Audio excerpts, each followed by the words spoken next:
مقدمة يمكن تقسيم الإسلام إلى 3 جوانب. الأول: الصبر على القدر واختيارات الله تعالى. والثاني: تنفيذ أوامر الله تعالى من الأعمال الصالحة. والآخر: الامتناع عن نواهي الله تعالى التي هي الذنوب. وفي هذا الصدد فإن الامتناع عن الذنوب هو ثلث الإسلام، لذلك من المهم أن يفهم المسلمون الأنواع المختلفة من الكبائر وعواقبها، حيث عندها فقط سيكونون قادرين على الامتناع عن ارتكابها، وبدلا من ذلك تحقيق الشخصية النبيلة. وجاء في الحديث الموجود في جامع الترمذي برقم 2003 أن النبي محمد صلى الله عليه وسلم أوصى بأن أثقل شيء في الميزان يوم القيامة حسن الخلق، وهي من صفات النبي الكريم محمد صلى الله عليه وسلم التي أثنى عليها الله تعالى في سورة القلم، الآية 4 من سورة القلم: وإنك لعلى خلق عظيم. ولذلك فمن واجب جميع المسلمين أن يكتسبوا تعاليم القرآن الكريم وسنة النبي الكريم محمد صلى الله عليه وسلم، وأن يعملوا بها من أجل تحقيق الشخصية النبيلة. الكحول الخطيئة الكبرى التالية هي شرب الكحول. وفي حديث في سنن ابن ماجه برقم 3371 أن النبي صلى الله عليه وسلم حذر من شرب الخمر أبدا، فإنها مفتاح كل شر. وللأسف كثرت هذه الذنب الكبير بين المسلمين مع مرور الوقت، وهذا هو مفتاح كل شر لأنه يؤدي إلى خطايا أخرى. وهذا واضح تماما حيث يفقد السكير السيطرة على لسانه وأفعاله الجسدية، وما على المرء إلا أن ينظر إلى الأخبار ليلاحظ حجم الجرائم المرتكبة بسبب شرب الخمر. حتى أولئك الذين يشربون باعتدال لا يتسببون إلا في أضرار لأجسادهم، وهو ما أثبته العلم. الأمراض الجسدية والعقلية المرتبطة بالكحول عديدة، وتسبب عبئا ثقيلا على الخدمة الصحية الوطنية ودافع الضرائب. فهو مفتاح كل شر لأنه يؤثر سلبا على جوانب الإنسان الثلاثة: جسده وعقله وروحه. سورة المائدة الآية 90: يا أيها الذين آمنوا إنما الخمر والميسر والحجارة والأزلام رجس من عمل الشيطان فاجتنبوه لعلكم تفلحون. إن حقيقة وضع شرب الخمر بجوار الأشياء المرتبطة بالشرك في هذه الآية يسلط الضوء على مدى أهمية تجنبه. ومن الخطايا العظيمة أن النبي الكريم محمد صلى الله عليه وسلم حذر في حديث موجود في سنن ابن ماجه برقم 3376 من أن مدمن الخمر لا يدخل الجنة. إن نشر السلام الإسلامي هو مفتاح الحصول على الجنة وفقا لحديث موجود في سنن ابن ماجه رقم 68. ومع ذلك هناك حديث موجود في الإمام البخاري الأدب المفرد رقم 1017 ينصح المسلمين بعدم السلام على شخص يشرب بانتظام الكحول. الخمر كبيرة من الكبائر الفريدة، فقد لعنت من 10 أوجه في حديث واحد في سنن ابن ماجه برقم 3380. وهذا يشمل الخمر نفسها، ومن يصنعها، ومن يصنع له، ومن يصنعه، من يبيعه، ومن يشتريه، ومن يحمله، ومن يحمل إليه، ومن يستعمل ثمن بيعه، ومن يشربه، ومن يسقيه. ومن تعامل مع شيء ملعون بهذه الطريقة لن ينال النجاح الحقيقي إلا إذا تاب توبة صادقة. إن حقيقة وضع شرب الخمر بجوار الأشياء المرتبطة بالشرك في هذه الآية يسلط الضوء على مدى أهمية تجنبه. ومن الخطايا العظيمة أن النبي الكريم محمد صلى الله عليه وسلم حذر في حديث موجود في سنن ابن ماجه برقم 3376 من أن مدمن الخمر لا يدخل الجنة. إن نشر السلام الإسلامي هو مفتاح الحصول على الجنة وفقا لحديث موجود في سنن ابن ماجه رقم 68. ومع ذلك هناك حديث موجود في الإمام البخاري الأدب المفرد رقم 1017 ينصح المسلمين بعدم السلام على شخص يشرب بانتظام الكحول. الخمر كبيرة من الكبائر الفريدة، فقد لعنت من 10 أوجه في حديث واحد في سنن ابن ماجه برقم 3380. وهذا يشمل الخمر نفسها، ومن يصنعها، ومن يصنع له، ومن يصنعه، بايعه، ومن اشتراه، ومن يحمله، ومن حمل إليه، ومن ينتفع بالمال الذي حصل ببيعه، ومن يشربه، ومن يسقيه. ومن تعامل مع شيء ملعون بهذه الطريقة لن ينال النجاح الحقيقي إلا إذا تاب توبة صادقة. السحر الأسود الخطيئة الكبرى التالية التي تمارسها مجتمعات معينة على نطاق واسع هي السحر أو السحر الأسود. وقد ربط القرآن الكريم بين ممارسة السحر والكفر. سورة البقرة الآية 102. وما يعلمن أي الملكين من أحد حتى يقول إنما نحن فتنة فلا تكفر. ومنهم من يرتكب هذه المعصية معتقدا أنها حرام إلا إذا كانت مرتبطة بالكفر. وقد صنف النبي الكريم محمد صلى الله عليه وسلم السحر على أنه من الموبقات، أي إذا لم يتب توبة صادقة فقد يدخله النار. وهذا ثابت في حديث موجود في صحيح البخاري برقم 2766.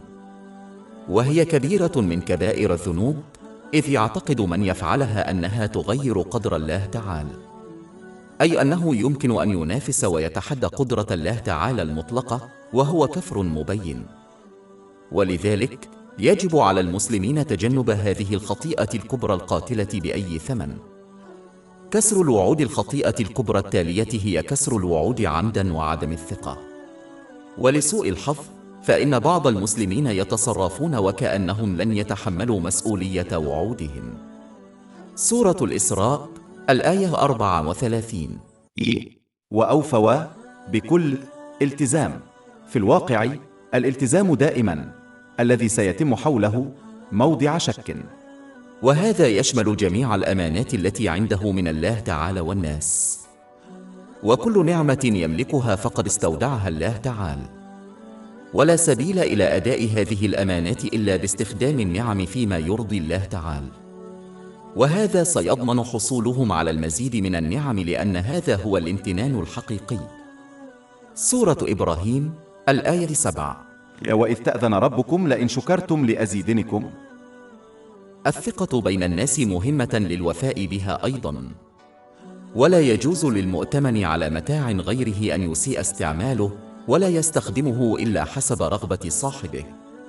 من أعظم علاقات الثقة بين الناس الحفاظ على سرية المحادثات ما لم تكن هناك فائدة واضحة في إعلام الآخرين. ولسوء الحظ فإن هذا غالبا ما يتجاهله المسلمون. إن أعظم وعد المسلم مع الله تعالى هو إخلاص طاعته، وهذا يشمل امتثال أوامره واجتناب نواهيه ومواجهة القدر بالصبر. يجب أيضا الوفاء بجميع الوعود الأخرى التي يتم تقديمها مع الأشخاص ما لم يكن لدى المرء عذر صالح، خاصة تلك التي يقطعها أحد الوالدين مع الأطفال. إن الإخلال بالوعود لا يعلم الأطفال إلا الشخصية السيئة، ويشجعهم على الاعتقاد بأن الخداع هو صفة مقبولة. وفي الحديث الموجود في صحيح البخاري برقم 2227 أن الله تعالى صرح أنه على من وعد في اسمه ثم أخلفه بغير عذر. فكيف يمكن أن يفلح من كان الله تعالى ضده يوم القيامة؟ صلى الله عليه وسلم حذر من أن الراشي والمرتشي ملعونان، واللعنة فيها زوال رحمة الله تعالى. عندما يحدث هذا فإن النجاح الدائم الحقيقي في الأمور الدنيوية والدينية ليس ممكنا. مهما كان النجاح الدنيوي الذي يحصل عليه المرء مثل الثروة عن طريق الرشوة، فإنه يصبح مصدر صعوبة كبيرة وعقوبة في كلا العالمين ما لم يتوب توبة صادقة. وبالإضافة إلى ذلك فإنه بدون رحمة الله تعالى لا يمكن تحقيق جوانب الإيمان الثلاث بشكل صحيح، وهي تنفيذ أوامر الله تعالى واجتناب نواهيه ومواجهة القدر بالصبر. لسوء الحظ في هذا اليوم وهذا العصر أصبحت الخطيئة الكبرى للرشوة شائعة جدا في جميع أنحاء العالم، والفرق الوحيد هو أنه في دول العالم الثالث يتم ذلك علنا، وفي الدول الأكثر تقدما يتم ذلك سرا. في معظم الحالات تتضمن الرشوة قيام شخص بتقديم الهدايا للأشخاص ذوي النفوذ مثل القاضي من أجل الحصول على شيء ليس ملكهم. المرة الوحيدة التي لا يتم فيها تسجيل الرشوة كخطيئة هي عندما يضطر الشخص إلى تقديم رشوة من أجل استعادة ممتلكاته الخاصة. فاللعنة في هذه الحالة على من يأخذ الرشوة. ومن المهم أن نلاحظ أنه إذا كان المسلمون ككل يرغبون في القضاء على الرشوة وغيرها من الممارسات الفاسدة، فيجب عليهم تجنبها بأنفسهم. فقط عندما يتم تبني هذا الموقف الصحيح على المستوى الفردي، فإنه سوف يؤثر على أولئك الذين يشغلون مناصب نفوذ اجتماعية وسياسية. السبب وراء تصرف هؤلاء الأشخاص بهذه الطريقة هو أنهم يلاحظون أن المجتمع ككل يتصرف بناء على ممارسات فاسدة. ولكن إذا رفض المجتمع على المستوى الفردي هذه الممارسات، فلن يجرؤ أي شخص في موقع نفوذ اجتماعي أو سياسي على التصرف بهذه الطريقة، لأنه يعلم أن الناس لن يؤيدوها. عد الحسنات الخطيئة الكبرى التالية هي تذكير الآخرين بالمعروف الذي قدموه لهم، مثل الصدقة. ولا شك أن هذا يلغي أجر المعروف الذي فعلوه. سورة البقرة الآية 264. يا أيها الذين آمنوا لا تبطلوا صدقاتكم بالمن والأذى. وهو ذنب عظيم حذر منه النبي صلى الله عليه وسلم في حديث موجود في سنن النسائي برقم 2563 أن من ذكر غيره بالمعروف الذي صنعه لم يدخل الجنة. ومن المهم للمسلم أن يفهم أنه إذا عمل الإنسان وساعد الآخرين في سبيل الله تعالى، فعليهم أن يحتسبوا الأجر منه.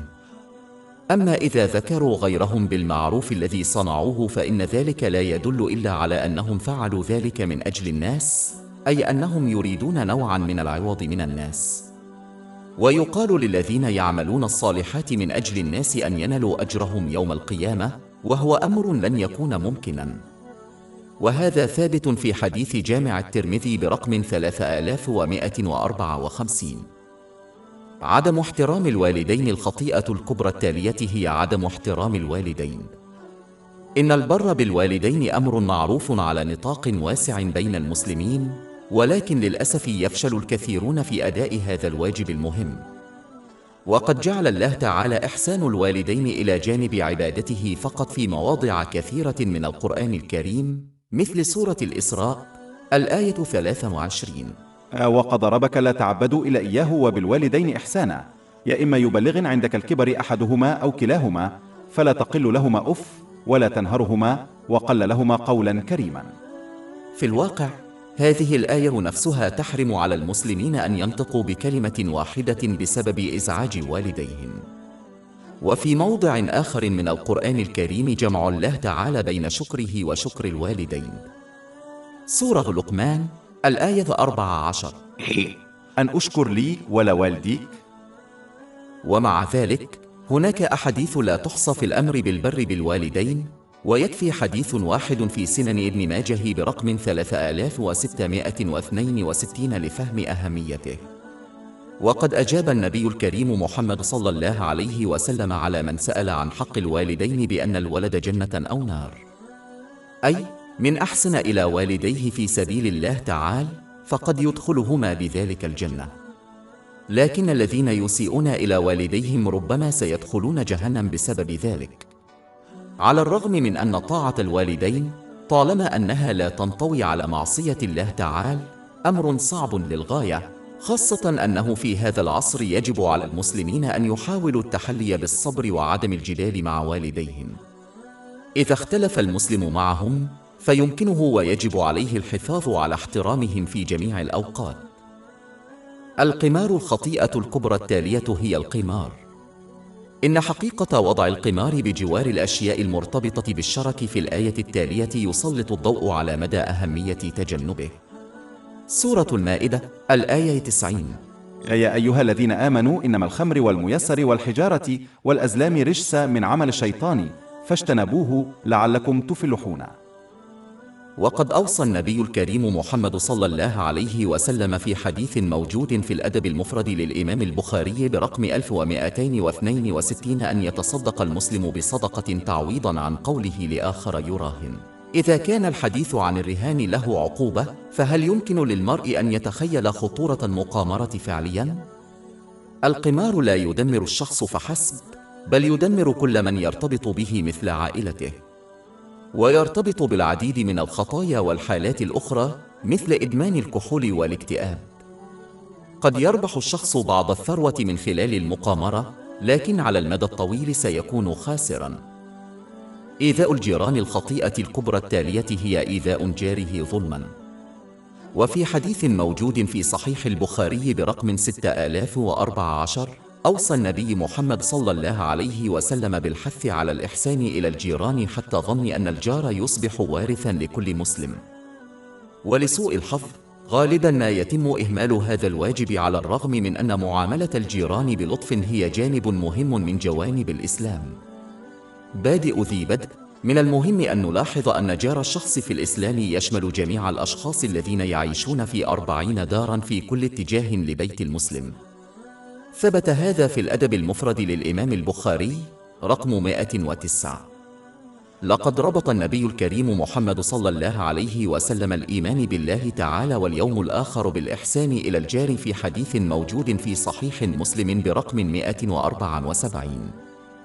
وهذا الحديث وحده يكفي للدلالة على خطورة الأمر. معاملة الجيران بلطف. حديث موجود في الأدب المفرد للإمام البخاري رقم 119 يحذر من أن المرأة التي أدت واجباتها وكثرت عبادتها التطوعية ستدخل النار لأنها أساءت معاملة جيرانها بكلامها. وإذا كان هذا هو حال من يؤذي جاره بالكلام، فهل يمكن أن يتصور خطورة إيذاء جاره جسدياً؟ وعلى المسلم أن يصبر إذا أساء إليه جاره، بل ينبغي للمسلم أن يعاملهم بلطف في مثل هذه الحالات. إن سداد الخير بالحسنة ليس بالأمر الصعب. الجار الصالح هو الذي يجازي الأذى بالحسنة. يجب على المسلم أن يحترم المساحة الخاصة لممتلكات جيرانه، ولكن في نفس الوقت يرحب بهم ويقدم لهم المساعدة دون أن يكونوا متطفلين للغاية. وينبغي دعمهم بأي وسيلة متاحة للشخص، مثل الدعم المالي أو العاطفي. وينبغي للمسلم أن يستر عيوب جيرانه دائما. ومن ستر عيوب الناس ستره الله تعالى، ومن كشف عيوب غيره كشف الله تعالى عيوبهم وفضحهم. ويؤكد ذلك حديث موجود في سنن أبي داود برقم 4880. فقدان الأمل في الله تعالى. أما الخطيئة الكبرى التالية فهي فقدان الأمل في رحمة الله تعالى. سورة يوسف الآية 87. إنه لا ييأس من فرج الله إلا القوم الكافرون.